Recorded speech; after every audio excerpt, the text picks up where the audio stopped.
Yego mbe muraho neza nimukomere cyane mwese abakurikiye business isobanutse kuri mikoro ni jewe Tite Kamanzi. Tumaze iminsi tuganira kuri Pi Network na n'ubu ngubu niyo tukiriho mu kiganiro business isobanutse. Ubu rero uyu munsi tudatinze namaze kubasuhuza mwabyumvise, tugiye kuganira ku ngingo eshatu kandi uyu munsi turakoresha umuvuduko udasanzwe. Icyo dushaka ni igihamya gusa. Mbanze mbwire abantu bose batararegisteringa muri Pi Network yuko barimo gutinda kuko igihe kirabacika. Aha ntabwo mvuze ibizakurikira, muri make bazicuza kandi barabimenye. Ntawe uzicuza atarabimenye, ariko wabimenye akabikirensa wazicuza. Nta mafaranga bigusaba yo kwinjiramo kuko nta mafaranga ushoramo mu yandi magambo, kireka gusa waguca service bitewe cyangwa akakwinjiriza ubuntu. Ibyo biterwa n'ubushake bw'umuntu. Byonyine no kubona uguha amakuru ubu ngubu birahenze.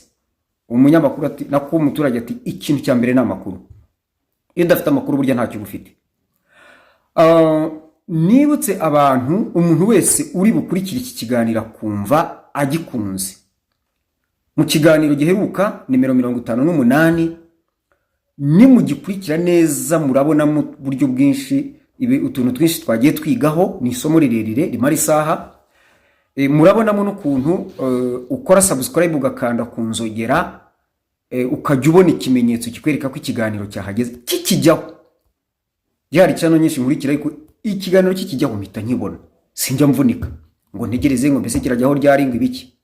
Yego ukanda rero ukazigera ukore subscribe kandi no kukazogera ujye ubona notification cyangwa se imenyesha rikumenyesha ngo ikiganiro kirahageze. Kandi ntimukibagire gukanda like, mwandike muri comment, munakoreshe mu gihererekanye ikiganiro. Ndakubwira ibyo bikora ari uko maze kumva ikiganiro kumva ko kikunyuze. Bapayoniers rero bamayininze Pi, ubu ni mwebwe ngiye kuganira namwe. Nundi wese utaramayininga Pi na rimwe yumvireho, yumva bigiye kuba uyu munsi mbazaniye amata n'ubuki n'umugati usize ubuki na marigarine n'ibirungo byose. Niburi burenzeho yawurute simbizi, ariko ngiye kubabwira ibintu bitatu mbaha ibimenyetso biri hano muri Pi Network twifitiye mu ntoki zacu. Bantu banjye mbasabe nimukoreshe izi telefoni, izi smartphone. Noneho naratunguwe kubona ikoranabuhanga urikoresha no muri aka gatelefoni gatoya ka promotion ka Itel danayamamaje. Ariko ni ku nyungu z'abanyarwanda, ni ku nyungu z'abanyarwanda rwose. Mu by'ukuri ndababwiza ukuri yuko ibi bintu bitangaje. Ako gatelefone karakora karamayininga Pi kakanakora KYC ibintu pe karaca ibintu. Iyo kakiri gashyaho rero ni urwembe, sibyo? Burya kandi kagira na internet baguha giga yose ku munsi, wishyuye 1000 ku kwezi kumara umwaka. Ubwo ntabwo namamaje batampembye, mubabwire ba ntereraho akantu. Yego ngayo nguko rero tujye kuganira kuki. Tugiye kuganira ku kintu abenshi bakibonye gicaracara ariko ntibasobanukirwa icyo ari cyo. Je narababwiye ntabwo njya ntangaza inkuru ntakoreye ubucukumbuzi. Icyo naragihakanye. Ntabwo nsenga ariko nakabaye nsenga Imana nkayibwira nti Imana mbabarira uzabindinde, wagira ngo n'ubundi harabo yoshya. Ntabo yoshya, buri wese akora ibye. Tujya kuganira ku kintu cyitwa Pi Nexus. Icya kabiri tuganiraho ni Pi Visa Card. Icya gatatu turi buherukirizeho ni Pi Bank. Ibi bintu byose mbabwiye tugiye kureba uko bikurikirana kimwe ku kindi, tubisanga hano muri Pi Network twifitiye mu ntoki zacu. Twatangiye kanda kuri Pi Network yindi dukanda aho tugiye ku mining. Ku mining ubundi bisobanura uko turajya ducishamo mu gihe bigifunguka. Gucukura amabuye y'agaciro. Aya rero ni amabuye y'agaciro y'ikoranabuhanga. Ababyumvise bwa mbere iki kiganiro bamenye yuko Pi ni umushinga w'ikoranabuhanga ariko ufite ifaranga ryitwa Pi Coin, rizajya ku isoko rivunja amadolari, ifaranga rimwe amadolari 314,159 by'idolari.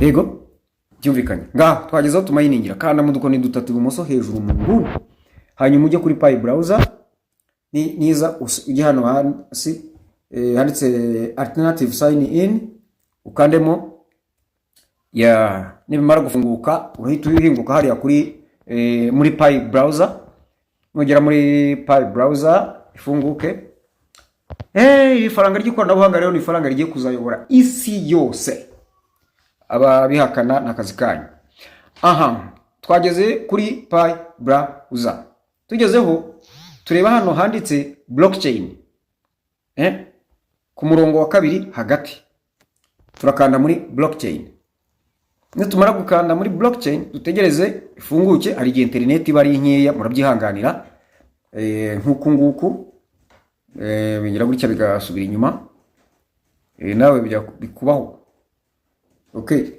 reka twisubirire inyuma kugira ngo twongere sign in to Pi browser alternative sign in ifunguke internet yari nkeya iba ari nkeya nyine ubu ni bwa bukene bwacu nyine cyangwa se hari igihe bituruka kuri internet atari kuri twebwe bikanamo kugeza igihe ifungukiye urayinginga nyine yafungutse urazamura ukareba hano hasi haheruka handitse source code en français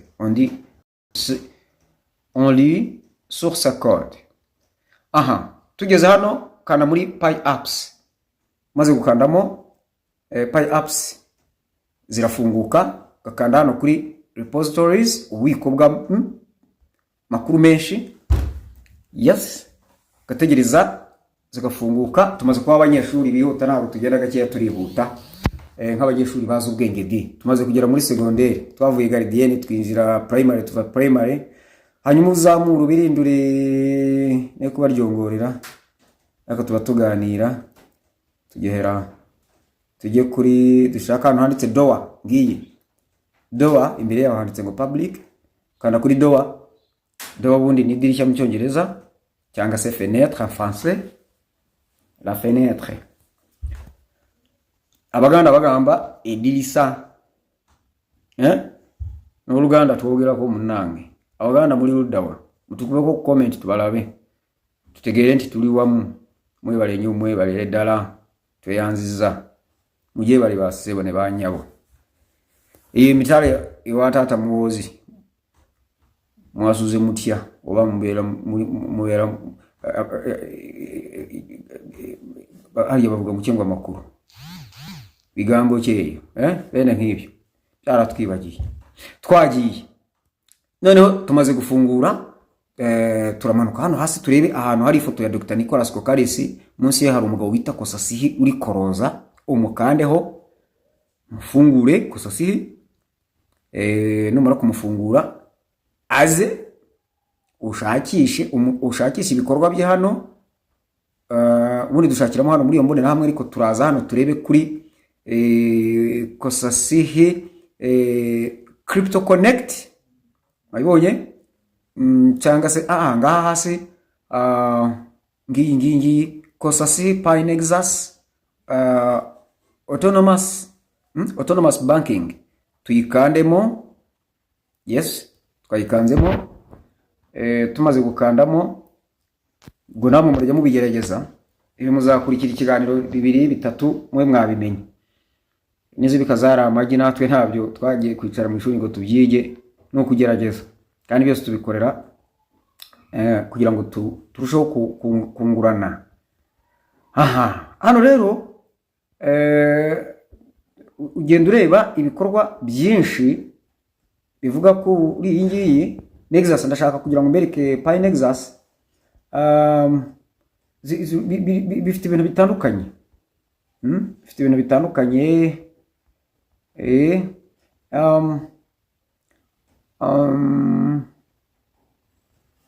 kaduhere kuri aka ngaka ka banking kafunguka se aka ngaka ntabwo gafunguka okay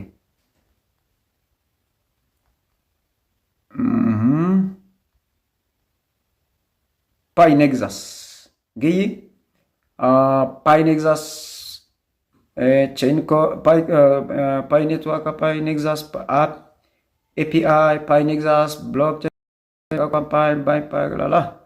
gakomeza hano turashaka ahanditse Pi Nexus, ngiyi nayibonye irafunguka se bahungu, ubundi ko yafungukaga, yafungutse. Okay, Pi Nexus Autonomous Banking Network, ahangaha handitse license. Katubanze hano reka twibenzerize hejuru. Pi Nexus Autonomous Banking Network, a decentralized artificial intelligence driven system accelerating the open mainnet Pi network, connecting global banks for secure, efficient and autonomous transactions. Ubwo kandi ntugira ngo ndarenga aho ngaho, ahubwo ikindi nabereka ntarabasobanurira ibyo ngibyo nari nsomye.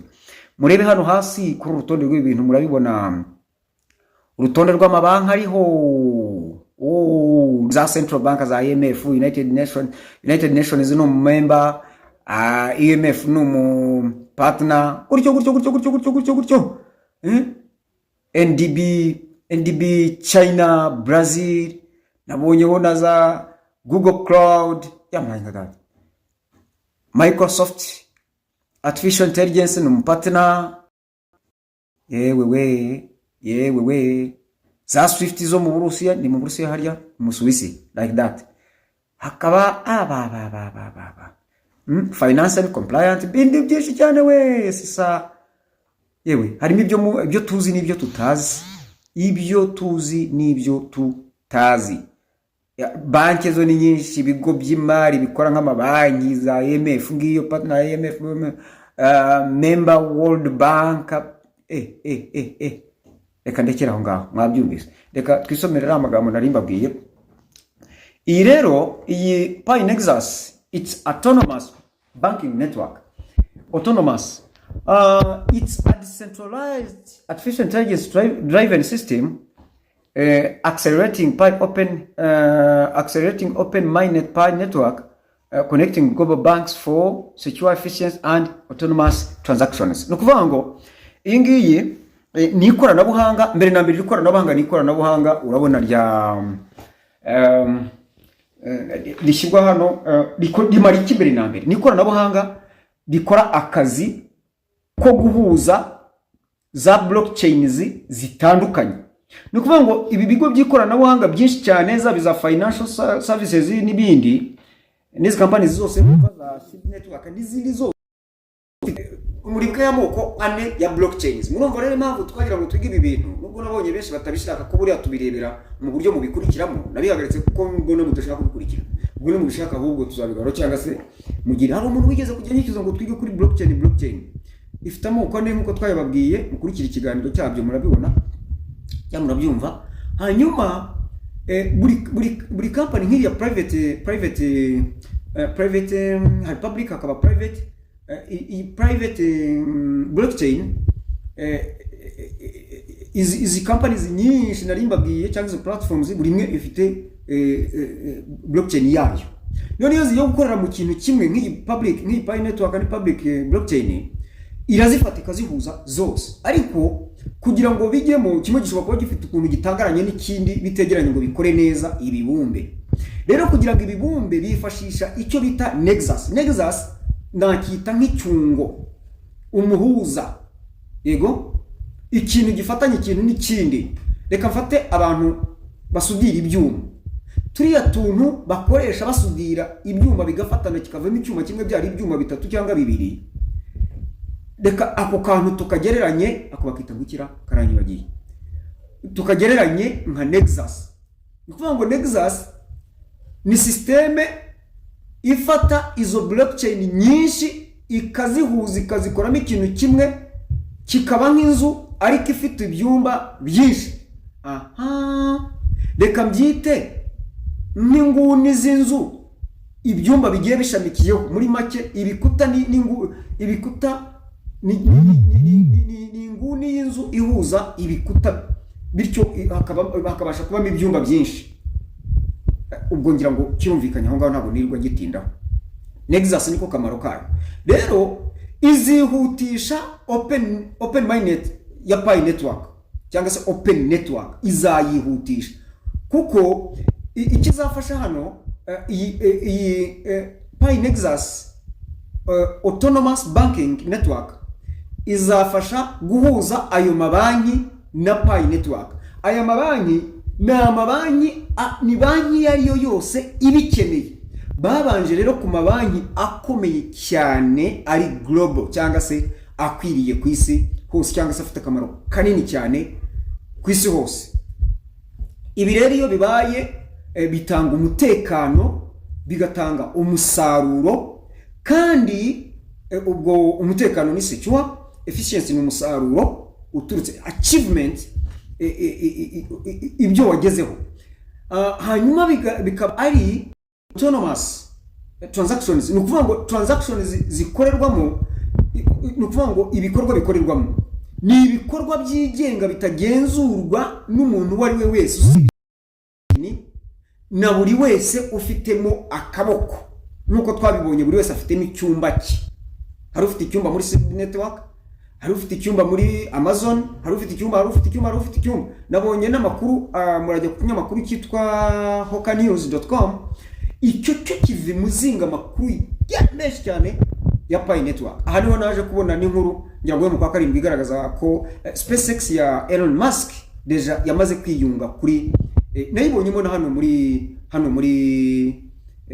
hano twinjirira muri iyi ntuza hano dushakira kosasihi. Yego arimo nayibonyemo SpaceX imwe izajyana abantu kuri Mars irimo hano, kandi nawe yarafite inzozi zo gukora coin ye, kandi burya bavuga ko ashobora kuba afite n'akaboko gakomeye cyane muri Bitcoin, ndetse hari n'abatinyuka kuvuga yuko ari iye. Rero akamaro ka Nexus nako ngako nako guhuza Nexus Autonomous Banking Network izabihuza amabanki na Pi Network. Turaza kureba akamaro kayo. Hano rero niho umuntu azajya ajya gukura amafaranga muri banki kandi afite Pi kuri telefoni, ariko kuri banki bakamuha amafaranga. Iki ngiki se muregira ngo sinaba nkirekeye ahangaha, shatse naba nkirekeye ahangaha. Reka mbereke ahandi twigira. Ahandi twigira rero giye kwigira nanone muri Pi Browser. Twakomeje twigiye kuri Pi Browser, noneho twinjire muri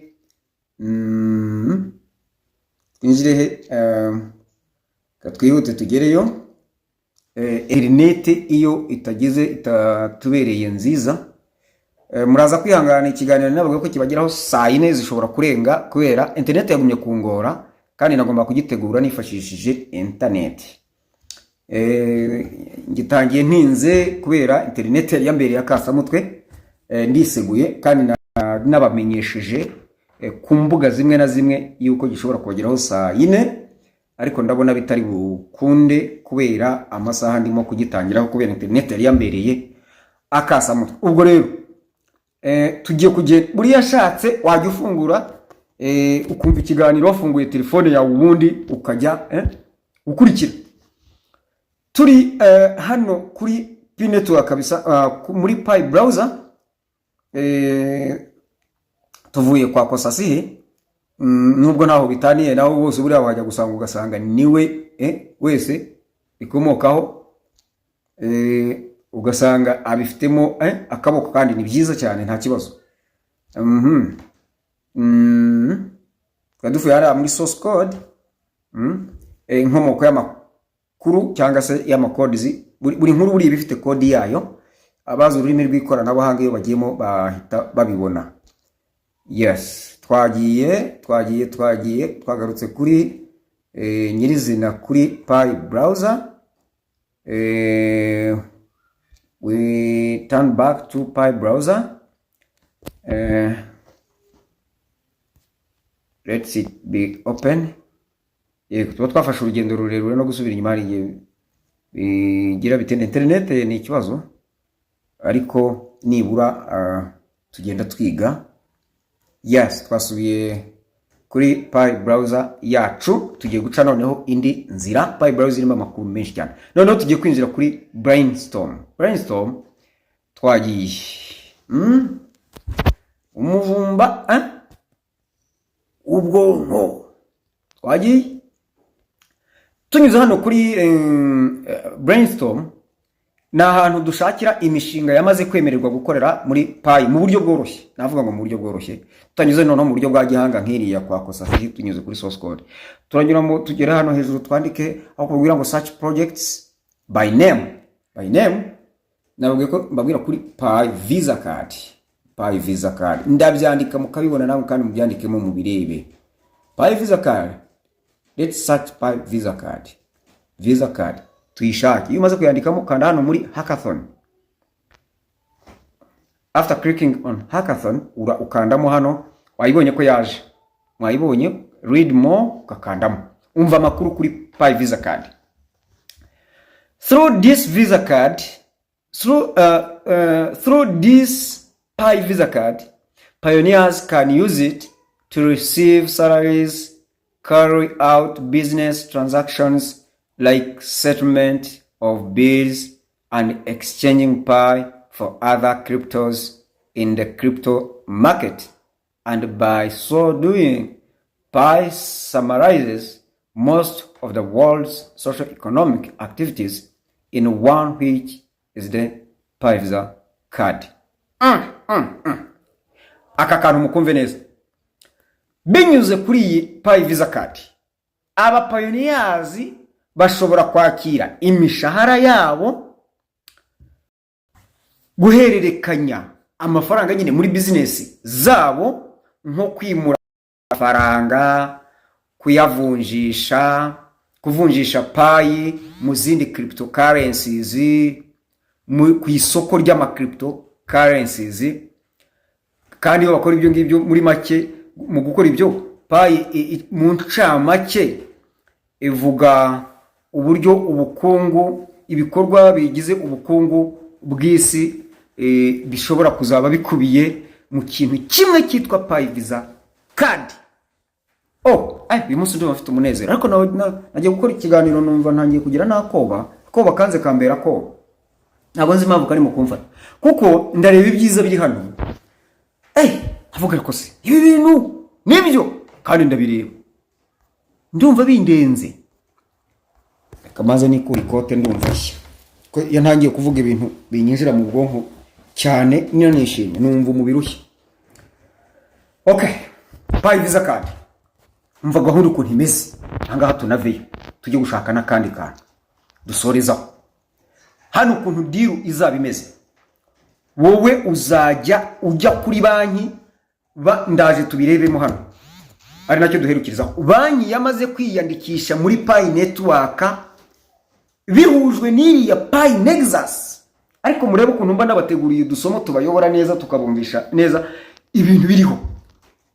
Ariko so ngo uko mbishimye, ubu ni ngiye biryoheye, hako ntabwo byandyohera abandi bitabaryoheye ngira ngo. Noneho wowe iyo banka izajya, wowe uzajya ubifite Pi kuri telefone yawe, winjire muri konti uyivunjishe mu ma USDT. Turaza kubibona kuri chapitre igiye tujye guhebutsa. Noneho ayo ma USDT abunda hwanye ni dolari, nushaka kuzayashyira mu madolari uyohereze. Ubu ngubu ndagira ngo mbame akaba abantu mba namamaza batampaye akazi bite byabo, akundi nyine kora nanjye bifasha gutanga isomo ntacyo. Ubu muri beka witwaza amafoto yawe magufi n'imyirondoro yawe isanzwe, nta yandi mafaranga bagusabye, ugafunguza konte y'amadolari. Yego rero nzajya jewe n'exchanginga izo Pi muri USDT, turaza kubibona muri chapitre tujye guherutsa. Hanyuma izo USDT ngenzi vunje mu madolari, amadolari nyohereze kuri konte yanjye hariya muri beka. N'urugero akose ku beka nkomeje kuyikorera isoko, noneho ngende mbikuze mvunjishe mu manyarwanda cyangwa se mu yandi mafaranga nshaka. Sina ngombwa ko nyavunjisha kuko ntago kugendana amafaranga mu ntoki bikigezweho habe na mba, ni kuri telefone. None nge nzajya nifite kaga karita kanjye ka Pi Visa card, gewe ngacome muri ATM. Niba iyo banke yari yandikishije muri Pi, ntago bizasaba ko hajyaho ATM ya Pi, nubwo hazabaho ATM za Pi, turaza kubibona. Noneho nge bampa amanyarwanda shaka, ariko nta mpamvu yo kuzakoresha. Abo ni abantu bazaba bakeneye gutanga amafaranga mu ntoki, ariko nta muntu w'umusirimu wo kugendana amafaranga mu ntoki. Ibyo bintu ni ibintu bitagikora, bitakigezweho, udakwiye no kurata mu bantu b'abakire. Oya, kuko byonyine n'ahantu ugurira ibintu wishyura, nta hantu hatakwiye kuba hagusaba ibyo bintu, nta hantu hasirimutse hateye imbere hakoresha ikoranabuhanga mu kwishyura no kwishyurana. Ibintu by'amafaranga ntabwo ari ibintu byacu.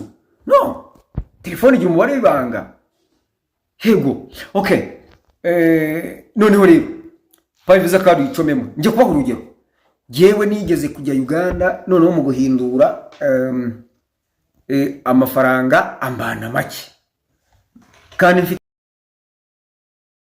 abo bantu nkomeje kwabamariza ra. Noneho mpamagara madamu, ndabyibuka ndamubwira rero amafaranga arashiranye, fata amafaranga unshyirire kuri konti yanjye ya Equity, agakarita nari ngafite nkagendana. Ndagenda, aragenda yashyiraho, yanshyiriye icyo nashakaga ni itike byo kunyongerera mbega ibihumbi 15. Fine. Amaze kuyagezaho ama message ati nyagejejeho. Ndagenda ninjira muri ni bari Centenary Bank, I think Centenary, no muri Equity Bank. Rimba biri Equity Bank hari hafi ya gare ya Kampala. Ndagenda niba atari muri gare aho ngaho hafi aho abahaza. Ndagenda njya kuri customer care, mubaza uko ivunjisha rihagaze uyu munsi ku manyarwanda. Baranyereka hari n'ikibaho, hari kandi kakabaho kagaragaza ivunjisha uko rihagaze uwo munsi. Maze kuyabona ndebye nayo mfite y'amanyarwanda nyakuba muyo ndi mubone yo magande, mbona ni ibihumbi niba ari 30 birengagira ngo niba nibeshye by'amashiringi. Ubwo bavuga ndagenda njya ku cyuma, kuko ntari mfitemo konti aho ngaho. Ngiye nafashaga karita kandi kanjye ko mu Rwanda. Ndagenda njya ku cyuma nandika, ariko namaze kwandika imibare ayo mfiteho ahagaze mu magande, niyo nanditsemo. Bwari ubwa mbere nkoze ibyo bintu, ariko nkaba nari narabyumviseho. Ikintu cya mbere n'amakuru n'ibyo mbabwira, mba naramangamanze bikangora, nkajya gushaka za mobile money. Aba mobile money nari nababuze. Kampala buriya nayo ifite ukuntu icanga cyanze nyine ni hanini, iyo udafite ukuyobora bashobora no kukuyobya. Nuko ndagenda ncupitamo ikarita yanjye y'umubare wanjye w'ibanga, ni wa wundi ntago baguha umugande ko wageze Bugande. Ndangije nkandamo amafaranga, mbona haje amashiringi yakubita umufuka, sinateze nkataha. Mwabyumvise Visa card ikimara, ikarita Equity buriya ni umuti, ngira ngo na beka ngira ngo irayifite. Aha, iki ngiki tukivuyeho. Uwumva rumva, utumva twandikira muri comment. Hanyuma rero katujye gushaka undi mushinga na hangaho, akareka tugakuremo. Tugiye kwandikamo ngo Pi Bank. Pi Bank zembabwire. Aha rero nibyo nababwiraga, wowe uzajya uba ufite, hari agakarita tutarava kuri Pi Visa card. Aka gakarita ka Pi nikaramuka kabonetse, uzajya ugafata ugashyire kuri banki izajya iba yariyandikishije muri Pi. Uzajya ugafata ugashyire muri ATM machine. Hari ATM card hakaba na ATM machine. Hanyuma ugire urebe ivunjisha. Igiciro cya Pi cyo kirazwi ni 300. Uvuga uti ngenda shaka kubikuza 20% bya Pi yanjye, kuko Pi imizajya bihagaza amanyarwanda 1,800,000. Nese ubwo wabikuza Pi yose yo kujyana he uri mu biki? Uvuga uti ngenda shakaho miliyoni imwe y'amanyarwanda, urebe ngo Pi imwe ihagaze miliyoni imwe y'amanyarwanda ni amadolari angahe. Uvuga uti ndabikuza amadolari aya naya, kuko amadolari aba ari make, ushatse wakugenda ukibikuriza amadolari. Hanyuma ukajya kuvunjisha ku biro by'ivunjisha. Nta n'impamvu y'ibiro by'ivunjisha nuko avunjishiriza amango muri ATM card. Mwumvise ukuntu amafaranga yatwegereye Pi. Abantu bibazaga ngo ariko se tuzayabona gute igihugu kizakure kandi twayazanye? Umuntu yari hanze akakoherereza amafaranga kuri telefone, ntawe ukubaza ngo wayakuye he. Ninde bari babibaza? Wowe uragenda ukabikuza kuri mobile money bakagucaginga ukabikuza ko bayabonye se. Ko bayabonye suko bayakohereje se. Nose Pi ntabwo izaba yamaze kuyama ibyo mayininga se amafaranga. Ahubwo ikibazo urumva ntabwo urimo kumva ko ari amafaranga. none kizaba gisigaye we nuko yakonvantinga kuyavunja ukayavunja mu ma USDT then ama USDT ukayavunja mu ifaranga irya ari ryo ryose n'amadolari arimo. Yego none ufite amadolari uzabo uri umwami nakunda. Hanyuma kuri telefone uyohereze kuri banka. Ndabagira inama yo gufunguza konte z'amadolari mu mabanki yiwanyu hano mu Rwanda. Ndabagira inama nongeyeho ngo ndabagira inama buri wese yo namaze kubibaza yo gufungura konte y'amadolari na amafoto magufi gusa ukagenda nibisanzwe. Yego kandi mugashyiraho abishingizi banyu mwizeye. Ese zo mundu upfuye ayo mafaranga yo kugira ate ye gupfirayo. Yes ngira ngo mwabyumvise ubwira wumva ntavunika. Tujye kuri Paybank amafaranga aratwegereye. Reka muze mwumve noneho akasamu kuri Paybank dukande handi ntumara kuyandikamo hariya mu bushakiro muri Brainstorm dukande hano muri Hackathon.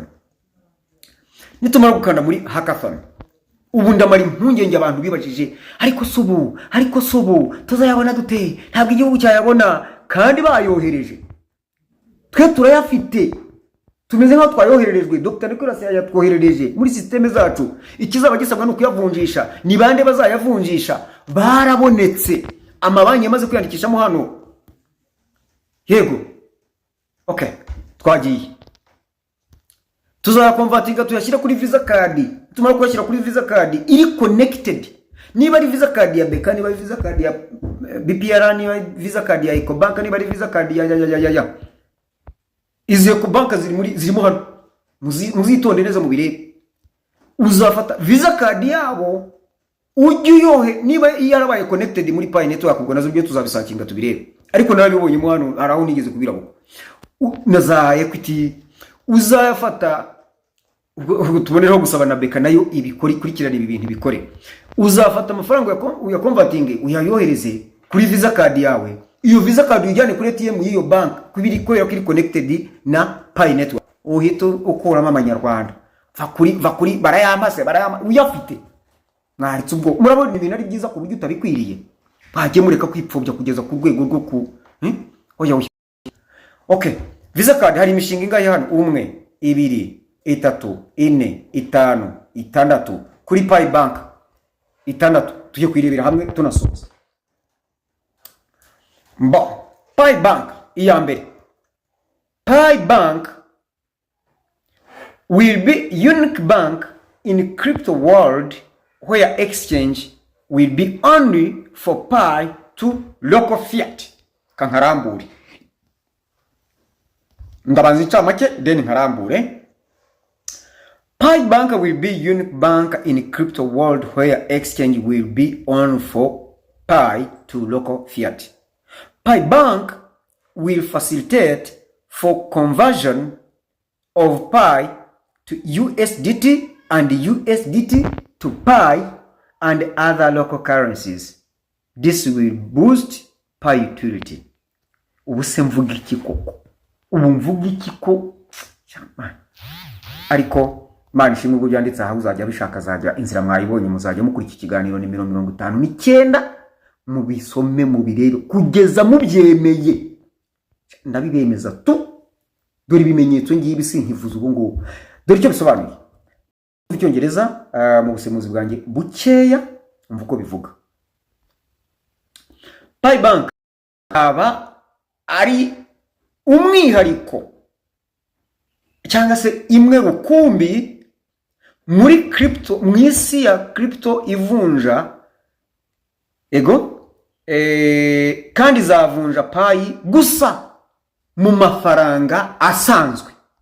Uretse muze mwumve hanya Paybank izafasha mu guhindura Pi muri USDT United States Dollar Tether cyangwa se Tether ndetse na USDT ihindure ibe yahindura muri Pi. Ufite Pi baguhinduremo USDT kandi USDT imwingana ni dollar rimwe cyangwa ufite USDT bamuhe Pi ndetse n'izindi n'andi mafaranga yandi asanzwe dukoresha. Ibi bizazamura ibikorwa remezo bya Pi. Egoko no higimya abavuze ngero wumva utumva nkamurinda da. Aha, aka kabiri Pi banking system niyo banking system katukarambure twumva ibyako. Izi ni za Pi bank zamaze kwemererwa gukorera muri Pi. Izo platforms zizakora ziti zikora nka Pi bank. Pi banking system aba bantu bizi ibingibi barabyumva cyane, abantu bizi cyane cyane ibintu bya financial by'imari n'ubukungu. Ni mari biramo, yes, n'ubukungu, I think.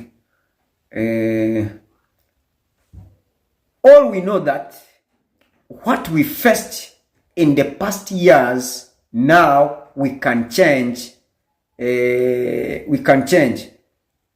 slow moving process of banking system into smart and fast system with crypto. Hariye babanditse nabi wandi bintu tukapfa kusoma ko tubyumva niki. Crypto and Pi can be the change. Don't know about the West, but here in India we can start with this. Ingini yaba Hindi. Hano rero ibintu bitaka yashize n'ibibazo twagiye duhura nabyo. Uyu munsi noneho birashoboka buhoro buhoro uko tugenda twinjira muri iyi system ya banking system isobanutse yihuta, ikoranye n'izi cryptocurrencies ndetse na Pi bishobora guhinduka. Ntawamenye ibyerekeye ibyapfuye, ariko hano nko mu Buhinde baravuga bati ntawamenya ibyerekeye byo mu burengerazuba, ariko hano mu Buhinde buriya ni burasirazuba bw'isi, hafi mu burasirazuba bwo hagati, Middle East, ariko buriya ntagiri muri Middle East, muri East ngira ngo dushobora gutangira gukoresha ibi ngibi. Iyi nayo izakorera muri Pi, uzaba ari mu Buhinde bizamworohera mu gihe yamayininze Pi. Nta muntu uzabona Pi atarazimayininze, ntibishoboka. Ako ni ka kabiri. Tujye ku ka gatatu. Iyo yari Pi banking system. Tujye ku ka gatatu, Pi bank nako kitwa gutyo. Pi bank avuga bati we can make an app and exchange where a person can exchange its money or use of the money. Iyi ni application izafasha umuntu kuvunjisha amafaranga cyangwa kuyakoresha. Katusome indambure y'aya magambo. Suppose someone doesn't have money but he or she has Pi currency, and in point of time the Pi currency comes in market and has value, so we can use credit and debit card to redeem currency, just like I take a cab and I have Pi currency, so it first changed to local currency and paid the amount and deduct the amount from user account. Can make a gift if you do make payment through n'ibindi. Icyo nishakira ni iki ngiki. Hano tuvuge yuko umuntu nta mafaranga afite, yaba umugabo cyangwa umugore, ariko afite Pi. Afite Pi. Akaba rero arakubwira ashaka amafaranga, uzayafata ku masoko akora ibyo ngibyo. Uzafata uyabare mu gaciro kayo ukoresheje ya makadi dukoresha hariya muri banke duhabwa na za banki yanga. Hari abakoresha ba depositing amafaranga cyangwa se babikuza. Bizagukundira. Iyi ngiyi nayo izabifasha. Nababwiye nk'ibyo ntasemura neza, namwe mugisemurira ntabwo mbarusha. Aha, twagiye Pi bank ya kane, yego, yes, ni ya kane nayo tuyikande kuba. Pi bank is an exchange banking platform for Pi users. Ni banki ikora iby'amabanki nyine, ariko ikanavunja yego muri Pi, hano muri Pi network kuko nagurisha. Katureba indambure yayo. The app, ubwo application, is supposed to be Pi mobile or desktop banking, whereby I collaborate with other banks. I will collaborate with other banks around the world for exchange. Let's say the app will be an M-Pesa. Will be an M-Pesa for Pi and should be able to provide services like exchange, both buying and selling Pi, buying goods and services with Pi, exchange Pi into actual money and send it to the bank directly,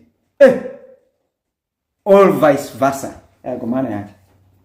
Uzemererwa kugura ibintu muri application, uzemererwa gushyirayo amafaranga nurangiza Pi zawe zivunje, numara kuzivunja uzishyireyo mu mafaranga, cyangwa se ufite Pi zayakira nayo, wagura ibintu, wagura service, ubwo mbese batanze urugero rwa M-Pesa, wavunja mu mafaranga ushaka, wakohereza ayo mafaranga directly nta udakebakeba kuri konte yawe, cyangwa se ukayakurayo vice versa. Nukuvuga ngo bityo uyakurayo cyangwa se uyashyirayo.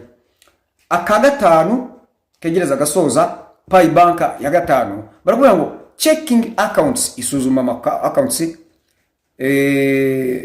savings Pi accounts, yego konte za Pi zibitsa, loans, kuguza, car loans, inguzanyo z'imodoka, home mortgages, abashaka amazu.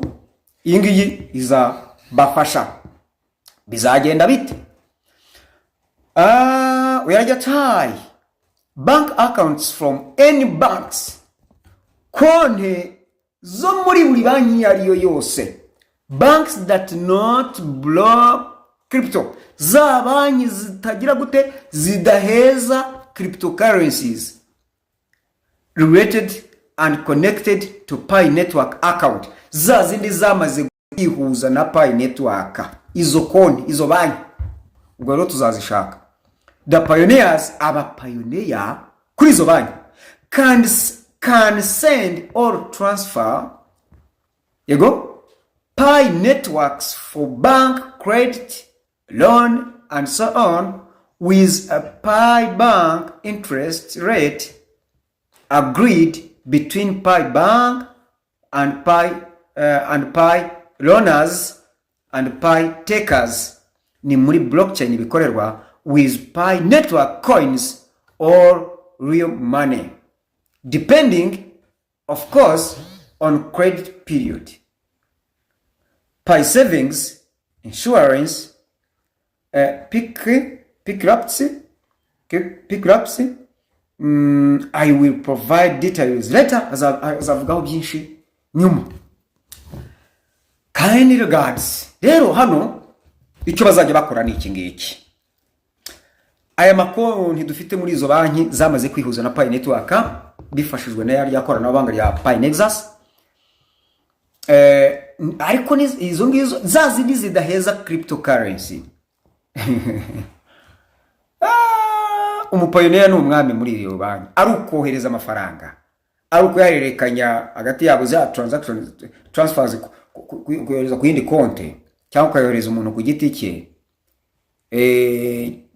ukoresheje yaba biriya reka mujye ngo kubitsa no kubikuza cyangwa se koherezanya amafaranga no kuyakurayo, ari inguzanyo hashingiwe ku nyungu zemeranijweho hagati ya banka nabo ngabo batanga inguzanyo, n'abafite Pi, ariko na blockchain ubwayo cyangwa se babifashwamo n'iyo blockchain technology ya Pi network nyirizina. Hamwe na Pi rero n'amafaranga ya Pi, ndetse ukaba wanabona n'amafaranga asanzwe bitewe birumvikana ko ibihe bihagaze cyangwa se ikigezweho. Reka nisoreze nababwiye ko nimba simurira nabi mwihangana, mwebwe mubyisemure neza ababyumva kandi abatabyumva mujyane ibyo mbabwiye. cyangwa abandi bazadufashe nabo kubivuga. Dusoze kuri Pi Bank Digital. Pi Bank Digital. Digital bank that can store, exchange, borrow Pi coin into money that is valid in the country. Ewe, kanze tukarambure. Digital bank izabika, ivunje,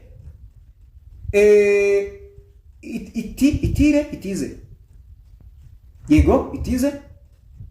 Pi, amafaranga Pi, iyaguye mu mafaranga afite agaciro muri icyo gihugu. Kambaye katubaye. Hano rero ntabwo ndamenye iki kirimo icyo ari cyo ngo menye ngo niba ari icyo muri iyo gihugu, ariko hano hasi baravuze ngo translate in English biriya bintu. Pi Bank Digital. Pi Digital Bank, here users can make Pi coin deposits and can also exchange them for money applicable in the country. Kamagarukya. Pi Digital Bank cyangwa se Pi Bank Digital, hano abayikoresha bazafata Pi hanyuma bayavunje mu mafaranga akoreshwa, ube wayavunja cyangwa bayakuvunjire uzayabitsa muri iyo banki. Noneho nurangiza babe bayakuvunjira baguhe ayo muri icyo gihugu urimo. Pi Digital Bank can also lend, kandi bashobora kugutiza Pi, can also lend Pi coins to exchange them as money, or want to trade with Pi coins. Pi Digital Bank can trade with Coin Pi. Bashobora kugutiza Pi ukazivunja mu mafaranga yawe mu byo wabaye, cyangwa se bakaguha amafaranga, cyangwa se ukayacuruza bakaguha ayo mafaranga, ukayacuruza bakaguha Pi, bakabikora nk'ubucuruzi. Nyine ibyo bucuruzi buzakorwa muri izo banki zamaze kwemererwa gukorana na Pi. Ariko wibuke ko n'abantu bose bafite wallet zakira Pi. Iyo banki ifite wallet yayo, nawe ufite wallet yawe nk'umupioneer, cyangwa se ikacuruza muri Pi coin. Amafaranga asanzwe bakacuruza muri Pi coin, cyangwa se amafaranga Pi coin bakazicuruza mu mafaranga asanzwe, cyangwa amafaranga asanzwe ukayaguramo Pi. Yego nyagasa ngarukiya banumva n'umwuka ugiye guhera iyo umuntu abahereye avuga. Ibi ni kubwanyu n'ukuri pe, ariko ni kubw'inyungu za twese. Ntabwo nakora ibintu ntakungukamo, ariko cyane cyane mba numva mfite ishyaka ryo kugira ngo turusheho kumenya twese n'amagirirane, sibyo? Yes, dore rero ukuntu mugiye kubigenza dusoza. Niba iki kiganiro ucyumvise, dore tugeze ku musozo, kanda kuri ka subscribe ntihazagira ikiganiro cyongera kugucika. Ubu imizinga igiye kuza, yego. Hanyuma kandi no kukazogera mu kiganiro nimero 58 harimo uko bakanda kukazogera ukajya ubona imenyekanisha rikwereka ngo kiganiro cyahageze, yego. Hanyuma nurangiza dukandire kugikumwe muri comment wandike niyo wadusuhuza, yego. Hanyuma ukore share n'ubuhererekanya abantu iyo link ebona ukageza ku bantu benshi cyane. Hari igihe nzabereka ukuntu bakora broadcast ku buryo sharinga mu bantu benshi cyane, yego. Bikoroha ukajya ukagenda ukagaterura yukaza ukagatereka iyo link. Utwara link ntabwo downloadinga ntabwo ari umuco mwiza buriya akada, ntabwo ubu nteje imbere mu yandi magambo. Kandi ibingibi bikorera kugira ngo umunanteze imbere, ne kuza ngo mbasabirize ngo mumpe igihumbi, ngo muntera inkunga, ngo nubake studio, ngo ibiki. Oya, mwebwe nimukora ibyo mbabwiye mukanshyigikira gutyo, ibyo nzeraho. Ariko duke twineza turuta byinshi by'induru. Rero nawe kurikira ikiganiro ucyumva giheze, ntugire umunota utakaza, bizakugirira umumaro, sibyo? Muri biri haranditse ngo Imigani 22 niba atari na 6 umurongo ambere ngira ngo hari, ntabwo nibutse umurongo igice n'umurongo, ariko umva uko isomo rivuga ngo menyereza umwana inzira akwiriye kunyura, azarinda asaza atarayivamo. Nawe rero kora utya, menyereza ubwonko icyo bukwiriye kumenya, icyo bwiga, uzarinda usaza bitarakuvamo. Murakoze, mugubwe neza.